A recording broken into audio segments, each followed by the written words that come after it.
So yeah, what you've got on here, these buttons here control everything on the steering wheel in front. So you've got your trip computers and information on the vehicle. Yeah. Under your settings, you go into the driver assistance. Yeah. All it simply is launch control. Yeah. Tip there, you get the LC to let you know that you're now onto launch control. Right, so it tells you it's in launch control. It is, yeah. However, what'll happen is after a while it will turn itself back off. Like Okay. So I'm pretty sure if we press and hold. I'm not sure. It's probably because of the fact that we're actually not been moving or anything like that. It's probably cold engine exactly, as well. so we're not going on there. Also, with the vehicle settings that you've got on here, you've got the likes of the alarms, auto engine off. So if you left it running for 5 minutes, it would eventually turn itself off. Hill start assist, city stop, which is what this car's got as an extra. Yeah. Tyre monitor system, so it will read the pressure in all 4 tyres. If you get a deflation, it will start to let you know.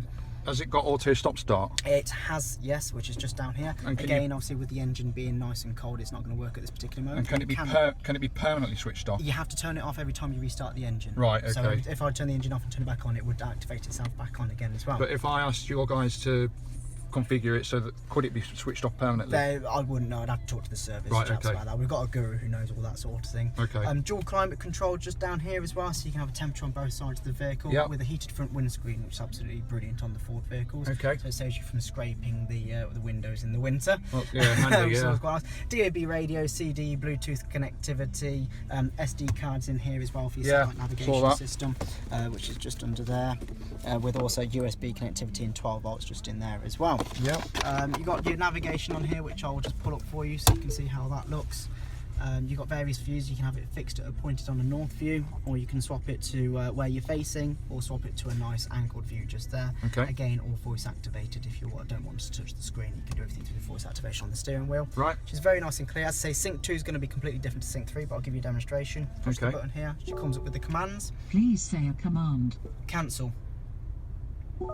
Cancel. Nice and easy to respond. You can do your destination from there. You can say I'm hungry and she'll pick all the local restaurants for you. Okay. Which is quite nice. You can also control your climate control through there, and obviously your phone on there as well. Okay.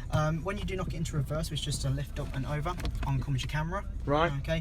You'll see when I turn the steering wheel, you do get your guidelines to show you. And this is part of the nav package? This is part of the navigation package. Yeah, okay. Okay, and drop that back into there.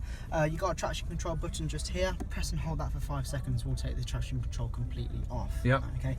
And then the drive modes button. When I press that, it comes up on the screen where you've got your modes. You've got normal, sports, racetrack, and drift mode, which is obviously notorious for sending you sideways. We will start off in normal, but when we pull away, I'll put it into sports mode because you will get the bangs out of the exhaust in sports mode. Okay. As for the dampers that you were saying, there's a little button just on the end of here. Yeah. Push and hold that for 2 seconds. Straight away, comes up on there that we've stiffened them up. Okay. Sports suspension. And does that stay like that until you press it again? Yep. So if I push it again, turns it back off again. Okay. Okay. Now, I know it's 40%, so what's the difference between that and race mode or track mode? It does the exact same, to be quite honest. So it's just exactly the same level? Yeah, so if you're in normal mode now and driving along comfortably, but you still want to feel the roads a bit, you can do it in manually. If I switch through to track mode and pop it onto there, you'll notice straight away it comes up with the same symbol for the dampers just there. Okay. So straight away it has stiffened them all up for you. Okay. If you don't want to drive around in race mode, but want to drive around in normal mode with the stiffened dampers, you can do so just by pressing that button on there. Yeah, that's fine. I'm just trying to think. Obviously, your cruise control is just on here to set yourself up. You press set, and it will, when we're at speed, come up on there.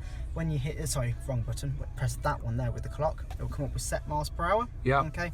When you get to your desired miles per hour, press set. Take your foot off the accelerator. But it's not automated, so you will have to brake if a car stops in front of you. Exactly. Okay. Yes. You do have a limiter on there as well, so you can set a limiter. So you know, if you're doing a 50 mile an hour zone, you can make sure that you can't go over 50 miles an hour. Just turn it off. Simply press that button again, and it'll take it away. Okay.